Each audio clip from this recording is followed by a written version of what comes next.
Hello, hello, international food enthusiasts.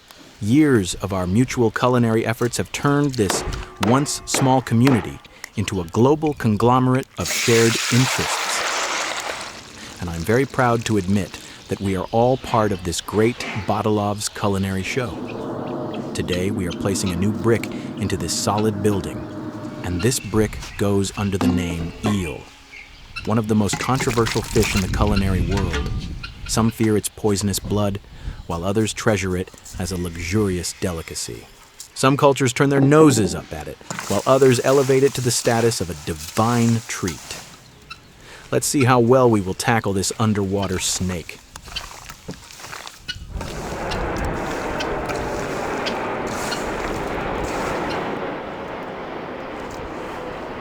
If we look back at how ancient civilizations viewed this enigmatic fish with its coal-glistening skin, we can see that they treated its origins with mystery and wonder. For example, the ancient Egyptians associated eels with the sun god Atum and believed they sprang to life when the sun warmed the Nile.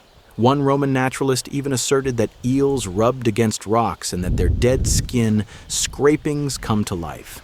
As you can see, due to a lack of scientific knowledge, people have credited these slippery creatures with supernatural origins. But in reality, there is nothing otherworldly about this fish. Just a fascinating history and a unique taste waiting to be explored. Here, you're not just learning how to cook, you're learning to demystify the myths surrounding food labeled unhealthy or poisonous. So if you're hungry for both knowledge and great recipes, make haste and subscribe to the channel. Like and hit the bell icon. Simple as that.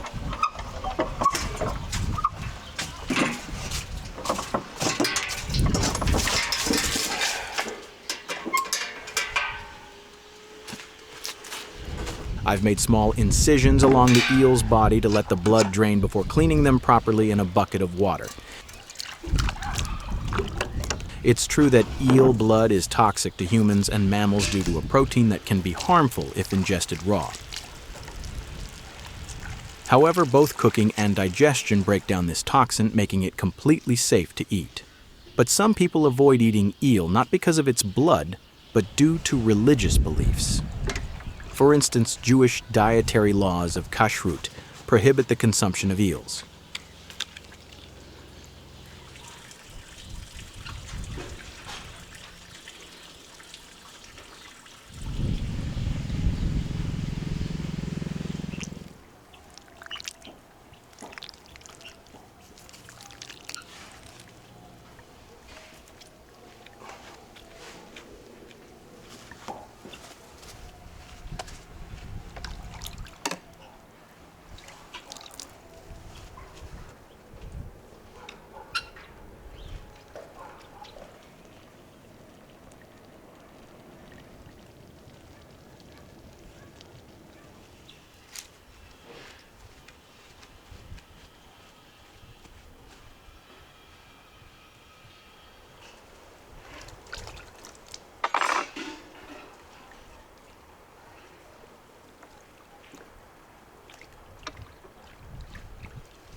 Now that the blood is completely drained, I can start chopping the eels. It's quite a fun sensation because, unlike other fish, eels don't have a bony spinal cord, just a smooth, flexible backbone.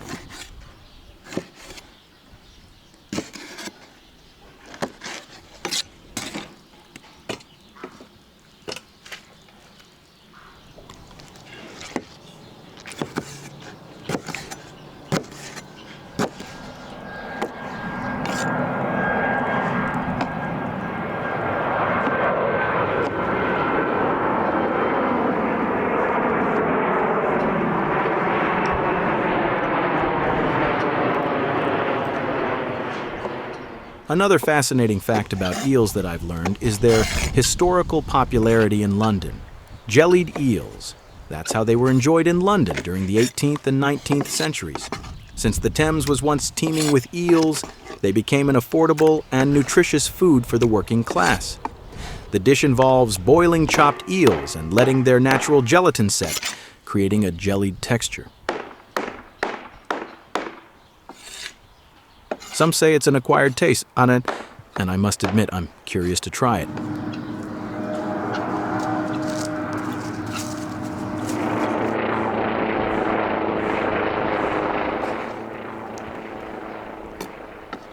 After learning about the jellied version of eels, I've become even more intrigued by its actual taste.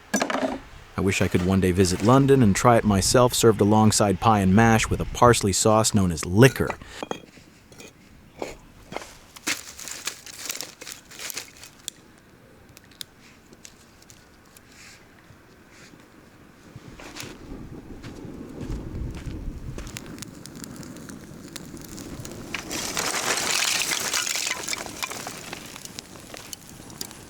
But what about eel in Azerbaijani cuisine?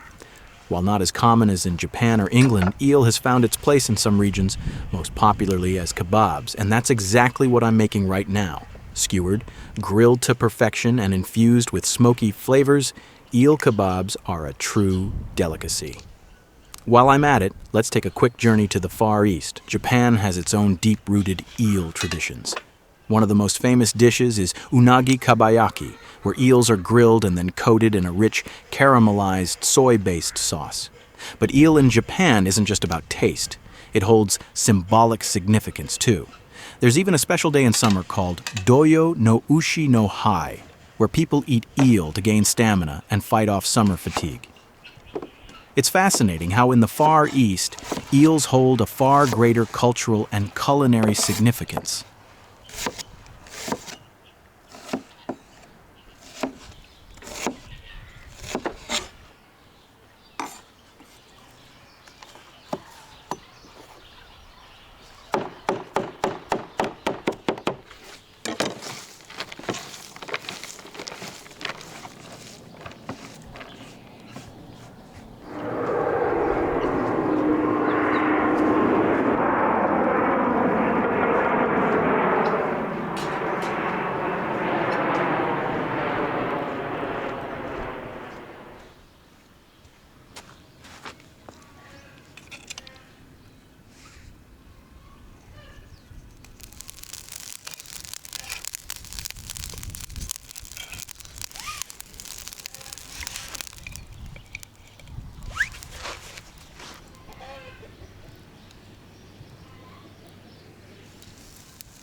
In our own culture, kebabs play a vital role in our culinary tradition, so I've decided to prepare eel in a way that honors our roots.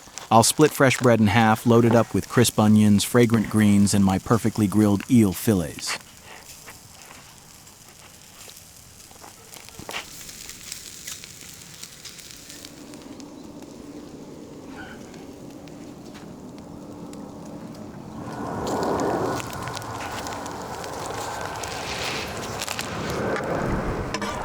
And let me tell you, the result is nothing short of spectacular. The smoky charred edges of the eel give way to a soft, buttery texture inside, while the onions add a sharp kick that perfectly complements the richness of the fish. The greens bring in a fresh, slightly peppery contrast, tying everything together. One bite, and you'll forget every doubt you ever had about eating eel. Who knew this underwater snake could transform into such a masterpiece? And hey, if an eel kebab doesn't intrigue you, then you, my friend, have yet to live.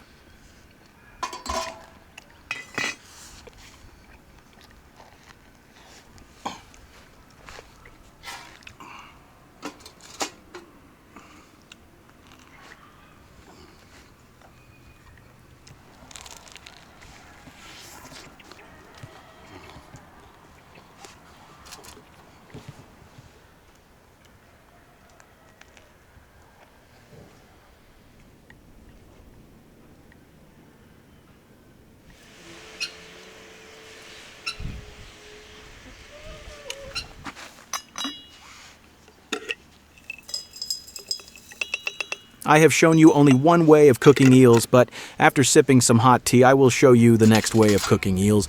More sophisticated, layered with rich flavors and bursting with depth.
The best possible way to make your dish sing with a full and complex flavor palette is to allow it to spend as much time as possible on low heat.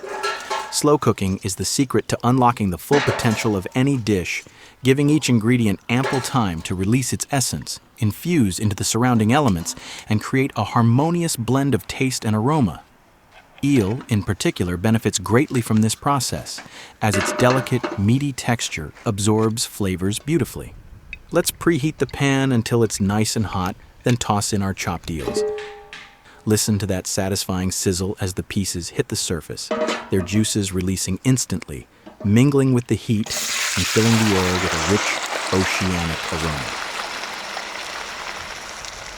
Now it's time to add the chopped potatoes. As they tumble into the pan, they bring with them a hearty, starchy balance to the eel's succulent, slightly sweet flesh. The potatoes will absorb all the flavorful juices released by the eel, becoming soft on the inside while developing a lightly golden crust on the outside. The combination of textures and flavors will create a dish that is both comforting and deeply satisfying.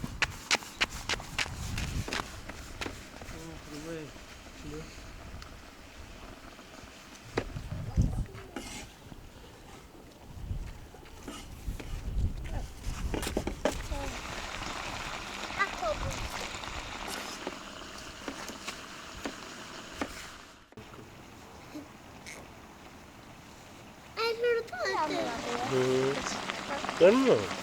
Yan. Kreasi. Okay. My little helper won't miss an opportunity to check the amount of salt I've added. She leans in, her tiny fingers carefully picking up a pinch of salt to sprinkle into the pot. With a mischievous smile, she gives me a nod of approval, making sure I haven't gone overboard. It's always good to have a second pair of eyes in the kitchen, especially when they belong to someone so passionate about getting every detail just right.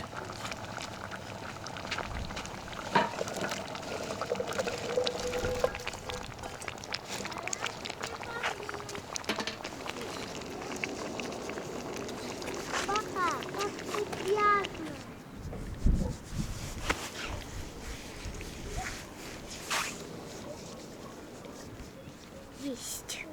Хочешь еда, моя хорошая? Бусь. Before we continue, don't forget to subscribe and like the video. It's the best way to stay updated on all our delicious culinary adventures. And hey, hit that bell icon so you never miss out. Now comes an unexpected twist: cherry juice. Pouring it in, the deep red liquid swirls into the stew, adding a tangy, slightly sweet contrast to the richness of the eel and potatoes. But we won't stop there. I'm also adding some whole cherries to the mix. As they cook, they will soften, bursting with natural juices that will infuse the dish with a subtle fruitiness, elevating it to a whole new level of flavor. At last, the preparations are complete. Let's sit down at the table, their steaming bowls of eel stew in front of them. The aroma is intoxicating, earthy, slightly smoky, with a tantalizing hint of sweetness from the cherries. The eel is tender, its rich, buttery texture complemented by the melt-in-your-mouth potatoes and the bright, unexpected tartness of the cherries. My daughter digs into the pan, and her delighted expression confirming that the experiment has been a success. I like how the warmth of the stew spreads through us, a perfect comfort dish to share on a cozy day.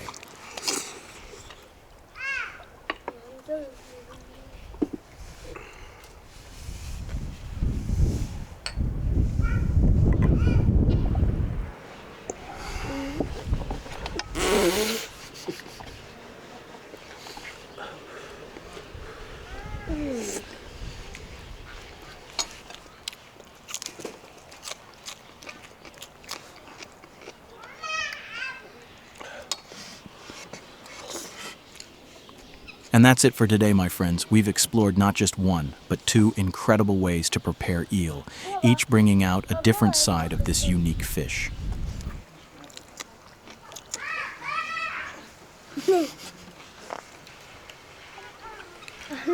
Guys, thank you for watching. If you like, don't forget to subscribe. See you soon. Salam alaikum.